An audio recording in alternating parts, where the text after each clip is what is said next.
संपूर्ण देवतांचे आणि मनुष्यांचे मार्गदाता शास्ता विश्वगुरु तथागत सम्यक समुद्ध यांना वंदन. भगवंताच्या अनुपम सद्धम्माला सुद्धा वंदन आणि पवित्र भिक्खू संघाला सुद्धा वंदन. आणि तसेच विश्वरत्न बोधिसत्व बाबासाहेब आंबेडकर यांच्या महान धम्मग्रंथामध्ये माझे जीवन समर्पित. तसेच संपूर्ण या भारत देशातील मानव जातीला तसेच बौद्ध उपासिकांना हा कम्म सिद्धांत याच्यावर उपदेश.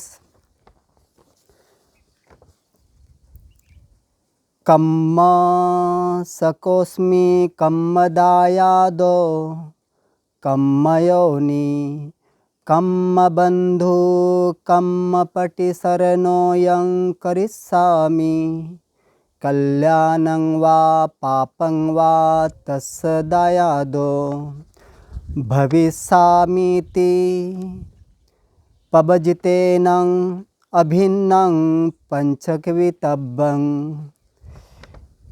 इस गाथा का अर्थ ऐसा है, कर्म ही मेरा दायाद है, कर्म ही योनि है. ये 10 धम्म सूत्र है. मैंने अपने कर्म का फल भोगने वाला हूँ, यानी कि मैं अपने कर्म का फल भोगने वाला हूँ, कर्मशोक हूँ. कर्म ही मेरा दायाद उत्तराधिकारी है. कर्म ही योनि है, अर्थात कर्म के अनुसार ही मेरा जिस किसी योनि में जन्म होगा, कर्म ही मेरा भाई है, कर्म ही मेरी शरण है.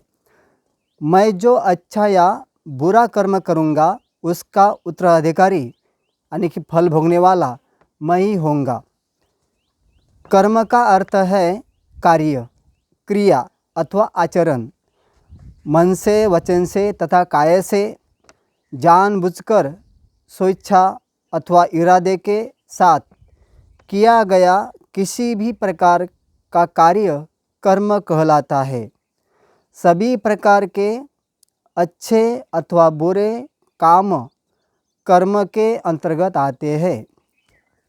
कर्म एवं प्रतिसंधि विज्ञान यानी कि पुनर्जन्म एक दूसरे से संबंध है और बौद्ध धर्म का मूल सिद्धांत यही है. मानव जाति में अथवा समस्त प्राणियों में असमानता का कारण कर्म ही है. कर्म के कारण एक व्यक्ति विद्वान होता है, दूसरा मूर्ख होता है. एक संत होता है, दूसरा शैतान होता है. कोई मूढ़ होता है, कोई अंधा होता है, कोई गूंगा होता है, कोई बहरा होता है और कोई अपंग होता है. कोई स्वस्थ और शारीरिक खोट से मुक्त होता है. इन सभी का कोई ना कोई कारण तो अवश्य ही होता है. वह कारण है भिन्न भिन्न कर्मों का होना. मनुष्य अपने काया वाचा चित्त से जीवन बिताते हुए अच्छा कर्म करेगा तो उसको अच्छा ही फल मिलेगा, और काया वाचा चित्त से अच्छा सदाचरण, अच्छा कुशल कर्म करेगा तो उसको अच्छे से लाभ होगा और शारीरिक मानसिक दोष मुक्त होगा. मगर उसने जब दूषित मन करके दूषित बोला और दूषित कर्म किया तो उसका फल उसको ही मिलेगा. भगवान बुद्ध का यही कहना है. इसलिए कारण के बिना कोई भी कर्म नहीं होता है और हर कर्म का फल कर्म के अनुसार मिलता ही है. यही कुदरत है, यही कुदरत का कानून है. इनसे न कोई बचा है और न कोई बच सकते हैं. अच्छे कर्म का फल अच्छा होता है और बुरे कर्म का फल बुरा होता है. इसलिए भगवान बुद्ध कहते हैं, सब पापस्य करणं कुशलस्य उपसंपदा सचित परियोदपनं एतं बुद्धानुशासनं. यही बुद्ध धम्म की शिक्षा है. यानी कि सब का अर्थ है सभी, पापस यानी कि बुरा कर्म, अकर्णं यानी कि कोई भी ऐसा बुरा कर्म न करो, कुशल सुपसंपदा यानी कुशल चित्त से कुशल विचार, कुशल बोलो और कुशल कर्म करो। उपसंपदा यानी कि हर दिन सदैव अपने मन में कुशल विचार उत्पन्न करके कुशल बोलना और कुशल कर्म करना। सचित परियोदपन एतं बुद्धान शासन यानी कि सचित यानी कि खुद का चित्त, खुद का मन दमन करना, उस पर विजय प्राप्त करना और अच्छे कर्म करते रहे, यही बुद्ध का शासन है, यही बुद्ध धम्म की शिक्षा है। इसलिए कर्म ये अपने अच्छे बुरे कर्म का फल हमको मिलता है और इसलिए बुद्ध धम्म की पहचान यही है। इसलिए सभी मानव जाति को यही हमारा मैत्री का संदेश है, धम्म संदेश, कि अपने जीवन में अच्छे मन में विचार करो, अच्छे बोलो और अच्छे कर्म करो, यही बुद्ध धम्म की पहचान है।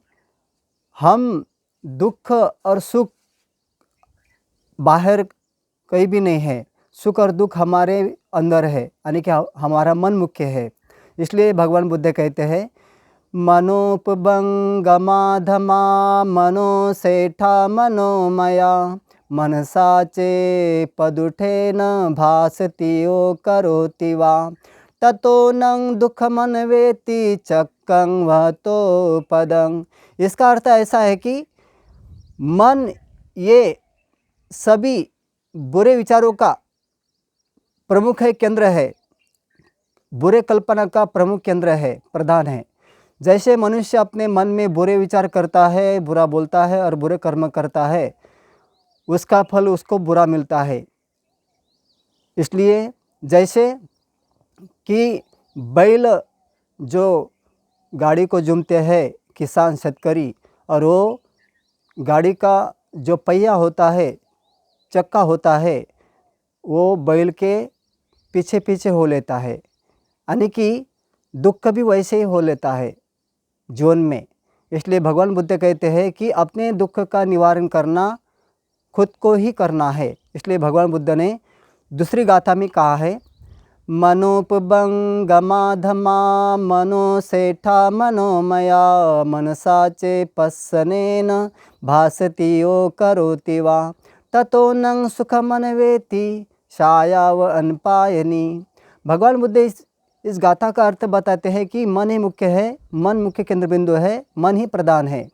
जैसा मनुष्य अपने मन में अच्छे विचार करता है, अच्छी कल्पना करता है, अच्छा बोलता है, सत्य बोलता है, हितकारक बोलता है, अपने परिवार के लिए, अपने खुद के लिए और समाज के लिए हितकर बोलता है, हितकर विचार करता है और अच्छे कर्म करता है, वैसे ही उसके जीवन में सुख आता है। जैसे कि इस शरीर की कभी छाया साथ नहीं छोड़ती है, जहाँ जहाँ आप जाओ वहाँ वहाँ अपने शरीर की छाया सावली सोबत रहती है।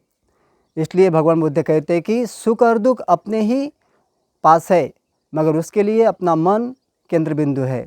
इसलिए भगवान बुद्ध ने जो कहा है उसका अपने जीवन में आचरण करें और बुद्ध धम्म संघ गुणों का अनुकरण करें, स्मरण करें। और इस वीडियो के ज़रिए यही बताना चाहते हैं कि ज़्यादा से ज़्यादा ये वीडियो आप जो देख रहे हैं, सुन रहे हैं, इसका प्रचार प्रसार करें और भंती श्रद्धानंद थेरो इनको साथ दीजिए और उपासिकाओं इस वीडियो को लाइक करें, यानी कि आप पुण्य कर्म करें। पुण्य कर्म का यही अच्छा संधि है आपको।